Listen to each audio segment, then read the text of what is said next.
Out of a 30-18 victory here over the Reinhardt Eagles. And Coach Mathis, after last week's football game, I know how kids are going to respond, Right. and I know, and they must have answered the bell this week. Well, I mean that's the biggest thing right there was, how are you going to respond? You go up against a Herculean cause or whatever, and you're thinking, did we kick them in the teeth here and make this not start out right? And just I'm so proud of them to respond like they did, because we played, and it by no means we got a lot we can get better at, a whole lot we can get better at. But the thing I was most proud of is when the defense needed to be lifted up, the offense lifted us up. When the offense needed to be lifted up, the defense lifted us up. The team, we just kept playing for each other, and if we'll do that, we're going to be a really good football team. Well, and that's what makes a complete team. You got your offense helping the defense, and the defense helping the offense, and because each is going to have their times when it doesn't go good, and you got to pick it up and go that way. And they seem to really. There's a togetherness, it seems like, on this team. I don't know. It's different. I really believe that we have a togetherness. I believe they're playing for each other. They're playing hard for each other. They believe in each other, and that's all we've just been stressing to them is just effort, attitude, and belief. If you have those three things, anything's possible. Because we can't coach any of those. Those are three things you can't coach. You just got to bring to the table. Well, that's something that a lots of times now when kids coming up playing football and things like that, and they get to this level, some of them don't know situational football, right. But it seems like they have the presence of mind, on several different plays, the kick down near the end zone and being able to pick it up and come on knowing, I don't need to let it lay in here and die at the 1 yard line, things like that. But I've seen Cumberland with 19 years now, and I don't know, and I've seen a lot of good physical defenses. I saw a lot of big hits today. Yeah. I mean, there were some smashing hits tonight. Randy said it pretty good when he was talking to Cannon, is we got a lot of guys out there playing with their hair on fire on defense, because they're just running to the ball and they're getting there with a bad attitude when they get there. And it's fun to watch that, because and what's happened is we're breeding kind of some competition too. We got a bunch of guys that can play, so when you get your chance to get in there, you want to show what you can do. So that's making everybody really, really go after it, and it's fun to watch. And I still think they haven't been together that long as a defense, even though we got a lot of returners on there. We got a lot of new guys on there too, and it's only going to get better. And to me, it's the same way with the offense.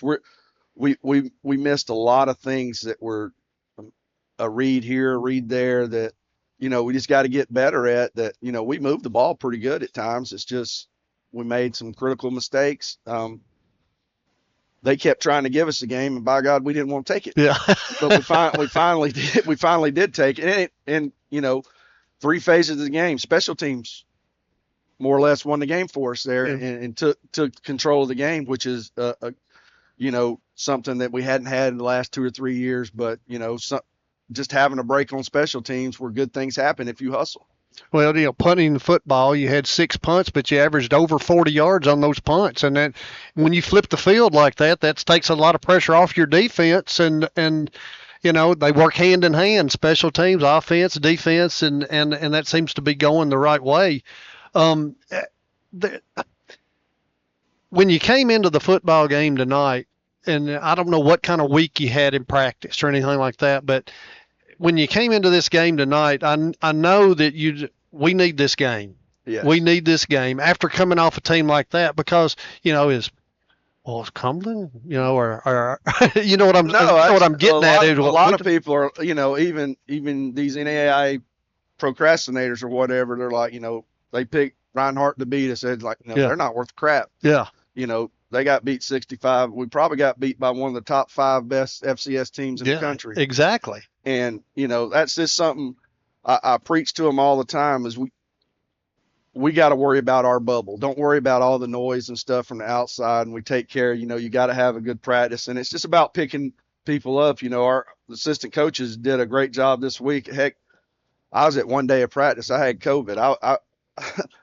I was sick as a dog. I'd never had it in my life and don't recommend it to anybody, but I wasn't being even around in practice. So that tells you how even the coaches pick each other up, and we did good, and we had that going around. But our kids are on a mission to prove that we can do something special here in Cumberland this year. Well, the one thing that I know you don't like, that you had 12 penalties today for 120 something, 150 yards or something like that. But anyhow, the 12 penalties, I know you want to take that because it kept some drives alive for them as they were moving down the field. You had some fourth down plays and lining up offsides or hitting a quarterback. Those are things that can't happen. I'm anxious to see the tape on one of the roughing the passers we call. We got chop block into the quarterback and they called that. I don't think that was some of those you can't. They're hard to complain about because they're effort plays. And sure. You don't want to get on kids for trying to get at the quarterback but the lining up off that can't happen. That's happening in a 2-minute offense where all you're going to do is just step back, dude. Yeah. And you did it a couple of times, but that's again, when you're tired, you got to mentally lock in. And I think that's what was more or less it was Pitts was a little tired and he just wasn't realizing where he's at and he can't hear us from the sideline because he's just trying to breathe. Yeah. But, those little things can cost you a game. We've got to get better at that. Well, you had a night game tonight, which was, man, what an atmosphere. And a great crowd. The Cumberland faithful, they showed up tonight, and Reinhardt brought a pretty good little crowd over across the way here. But, next week we got Ave Maria, and I guess it'll be another night game. So, no rest for the weary. No, and hopefully more people from Town Lebanon come out here and support us because it's awesome to have the support you have. I mean, it gets you through some hard situations when you've got a loud crowd behind you and cheering for you. It really helps the kids, play through stuff. And it's just, I'm so proud of just being here. I've been here 8 years and it's not like this at a lot of college places that especially small colleges where the towns really don't support. It's just the families that come out and watch. But I'm really proud of this town, how they support our team. Well, we've said it before. It's not small time football. It's big time football in a small campus. That's right. And it's it's next week we got this one coming up, and Coach, you got to be proud of your guys tonight and next week. I don't know if you know anything much about Ave Maria right now, but I know y'all will dig into the film study and all that and have them ready to go. I don't know a lot about them except you can't get there from here, and I'm glad we ain't going down there. Best way to get there is helicopter. It is. Helicopter and then go left and right. Yeah. Well, Coach, we appreciate it. Appreciate your time. Appreciate you coming up and sharing with us, and congratulations on a big victory for Cumberland tonight. Thank you. Nothing like being a Phoenix on a Saturday night. Absolutely. We'll go back to the station for a 3-minute break and 30-second break. Excuse me. We'll go back for a 30-second break, and you're listening to Cumberland Phoenix football on WANT 98.9.